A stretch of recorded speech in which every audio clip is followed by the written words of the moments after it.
HOA Karen poured paint at community center suit and fine $160,000. The community center's parking lot was a graveyard of shattered dreams that morning. Red paint pooling like blood across the asphalt. A stark contrast to the vibrant mural it defaced. Karen, the HOA's self-appointed enforcer, stood triumphant, her manicured nails gripping an empty paint can, her smirk daring anyone to challenge her. This eyesore had to go, she declared, her voice slicing through the stunned silence. It started innocently enough. The Willow Creek Community Center, a modest brick building at the heart of our suburban neighborhood, had been a beacon of hope for months. Kids, retirees, and everyone in between had poured their hearts into a mural project, a kaleidoscope of colors depicting our town's history, families picnicking, kids playing soccer, elders sharing stories. I, Mia, a single mom and part-time art teacher, had volunteered to lead the kids in painting their handprints, each one a tiny testament to their pride. For weeks, we'd worked under the summer sun, laughing, splashing paint, and dreaming of a legacy that would outlast us. Karen, however, had other plans. As HOA president, she wielded her authority like a scepter. Her emails, a daily barrage of complaints about untrimmed hedges or unauthorized lemonade stands. The mural, she claimed, violated some obscure bylaw about excessive color palettes. We'd ignored her, assuming her threats were just noise. That was our first mistake. The trouble began subtly, like a storm brewing on the horizon. Karen started attending our painting sessions, arms crossed, her designer sunglasses reflecting our every move. "This is a liability," she'd mutter, scribbling notes. "Too chaotic, too urban." The kids, oblivious, kept painting, but I felt her gaze like a weight on my shoulders. Then came the letters, official HOA notices demanding we halt the project. We held a community meeting, and 90% of attendees voted to keep going. Karen stormed out, her heels clicking like a countdown. The next week, I arrived at the center to find our supplies, missing brushes, rollers, even cans of primer, gone. I thought it was a prank until I spotted Karen's SUV peeling out of the lot. Coincidence, she later told the HOA board, her smile syrupy sweet. I wasn't convinced. Neither was Javier, the center's janitor, who'd seen her lurking near the storage shed. "She's got it out for us," he warned, his voice low.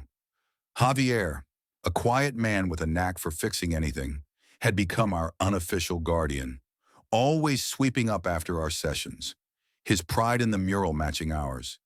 The tension simmered for weeks. Karen escalated her campaign, posting flyers accusing the mural of lowering property values. She cornered parents at the grocery store, whispering about vandalism and gang-like aesthetics. I tried reasoning with her, knocking on her pristine colonial-style home with a peace offering of homemade cookies. She didn't even open the door, just shouted through the intercom. "This is about standards. Mia, you wouldn't understand." Then came the twist no one saw coming. At our next painting session, a stranger appeared, a wiry man in a suit, introducing himself as Mr. Ellis, a lawyer hired by Karen. He handed me a cease and desist letter, claiming the mural was on HOA-controlled property and we'd trespassed. The kids froze, their paint rollers dripping. I felt my stomach drop. Ellis wasn't just any lawyer. He was Karen's cousin, a fact she'd conveniently omitted. The revelation hit like a slap. She wasn't just fighting us, she was stacking the deck. The community rallied. We held an emergency meeting, and Javier revealed a bombshell. He'd found security footage from the center's outdated cameras, showing Karen sneaking into the storage shed the night our supplies vanished. The room erupted. Parents, teens, even old Mrs. Thompson, who rarely left her porch, demanded action. We filed a counterclaim with the city, arguing the community center was public property, not HOA turf. Karen's smugness faltered when she heard, but she doubled down, her emails now laced with threats of lawsuits. The breaking point came on a crisp Saturday morning. I arrived early to prep for our final painting day, hoping to finish the mural's centerpiece, a tree symbolizing unity. Instead, I found chaos. Red paint, thick and glossy, drenched the mural, obscuring the handprints, the soccer fields, the smiling faces. Karen stood in the center of the lot, an empty paint can at her feet, her arms crossed like a conqueror. "I warned you," she said, her voice dripping with venom. "This is what happens when you defy the rules." The kids arrived, their gasps cutting through me. Lily, a shy 14-year-old who'd painted her late grandmother's likeness into the mural, burst into tears. Javier, usually calm, clenched his fists, his face a mask of fury. Neighbors gathered, phones out, recording Karen's defiance. I tried to stay calm, but my voice shook as I asked, "Why? Karen, why destroy something we all built?" "It's ugly," she snapped. "It's a blight. I'm protecting our community's value." Her words were a match to gasoline. Shouts erupted. Someone called the police. Karen didn't flinch, even as sirens wailed in the distance. The confrontation was electric, the air thick with betrayal. Lily stepped forward, her tear-streaked face defiant. "You ruined my grandma's face," she whispered, her voice breaking. Karen rolled her eyes, but the crowd's murmurs grew louder, angrier. Javier, holding his phone, played the security footage for everyone.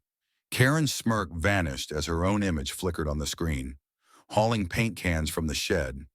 The crowd roared, demanding justice. The police arrived, and Karen's bravado crumbled. She tried to spin a story about protecting property, but the footage was damning. The officers took statements, and the community center's director, Ms. Patel, filed a vandalism report. Karen was escorted away, her face pale, her designer purse clutched like a shield. The fallout was swift and merciless.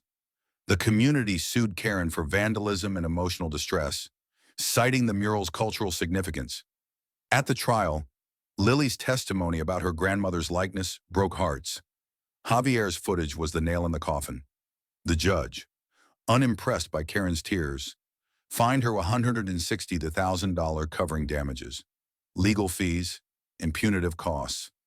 The HOA, humiliated, stripped her of her presidency. Her pristine home went up for sale weeks later, whispers of foreclosure trailing her like shadows.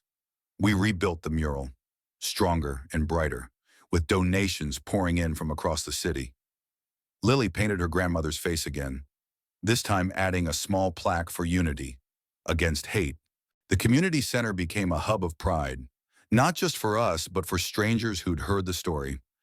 Karen's name faded, a cautionary tale of hubris and consequence. As I stand by the mural now, watching kids add new handprints, I wonder where Karen is. Did she learn anything? Or is she out there, still wielding her petty power? What do you think, was her punishment fair? Or did we go too far? Share your thoughts. This story belongs to all of us.